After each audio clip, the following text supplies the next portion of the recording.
یہ ہے پانی کے اوپر بنا ہوا ایک اسلامی گاؤں جہاں ہر گھر، مسجد اور بازار سمندر کے اوپر موجود ہے، جہاں گھروں کے نیچے لہریں بہتی ہیں اور اذان کی آواز سمندر کے پانیوں پر گونجتی ہے۔ یہاں کے بچے کشتیوں میں اسکول جاتے ہیں، عورتیں پانی کے اوپر کھانا پکاتی ہیں اور مرد روزانہ مچھلیاں پکڑنے کے لیے سمندر کا رخ کرتے ہیں۔ یہ گاؤں ملائیشیا کے صوبہ صباہ میں واقع ہے، جس کا نام کمپونگ بنگاؤ بنگاؤ ہے۔ یہاں تقریباً 2 سے 4 ہزار کے درمیان لوگ رہائش پذیر ہیں۔ یہاں کے گھروں کی بنیادیں بانس، لکڑی اور مضبوط پونٹون سے بندی ہیں، جو انہیں پانی پر متوازن رکھتی ہیں۔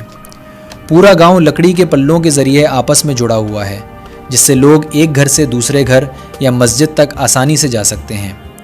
اس گاؤں کی بنیاد 15ویں صدی میں رکھی گئی، جب بورنیو کے ساحلی ماہی گیر سمندر پر عارضی گھر بنانے لگے۔ اس وقت یہ علاقہ برونائی سلطنت کے زیر اثر تھا، جہاں عرب اور گجراتی تاجروں کے ذریعے اسلام پھیلا۔ وقت کے ساتھ یہ عارضی ٹھکانے مستقل مکانات بن گئے اور یوں سمندر کے اوپر ایک مستقل اسلامی کمیونٹی وجود میں آ گئی۔ یہاں کی زندگی نہایت سادہ ہے۔ یہاں کے لوگ روزانہ کشتیوں میں سمندر کا رخ کرتے ہیں، جہاں وہ مچھلیاں پکڑتے ہیں یا ساحلی تجارت کے ذریعے اپنا گزارا کرتے ہیں۔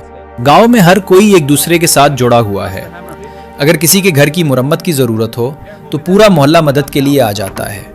یہی باہمی تعاون اس کمیونٹی کی سب سے بڑی طاقت ہے۔ یہ لوگ بجلی کے لیے شمسی پینلز اور مقامی جنریٹرز استعمال کرتے ہیں اور صاف پانی قریبی ندی یا بارش کے ذخیرے سے حاصل کرتے ہیں۔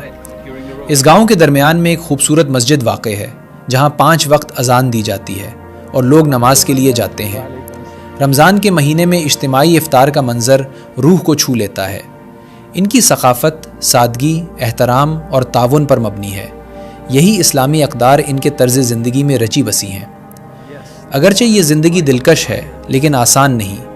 مونسون کے دنوں میں جب تیز بارش اور ہوائیں چلتی ہیں تو لکڑی کے پل ہلنے لگتے ہیں اور کشتیوں کو سنبھالنا مشکل ہو جاتا ہے، لیکن اس کے باوجود یہ لوگ اپنی زندگی اسلامی اصولوں کے مطابق گزارتے ہیں۔ اس ویڈیو کو اپنے دوستوں کے ساتھ ضرور شیئر کریں تاکہ وہ بھی اس خوبصورت گاؤں کو دیکھ سکیں۔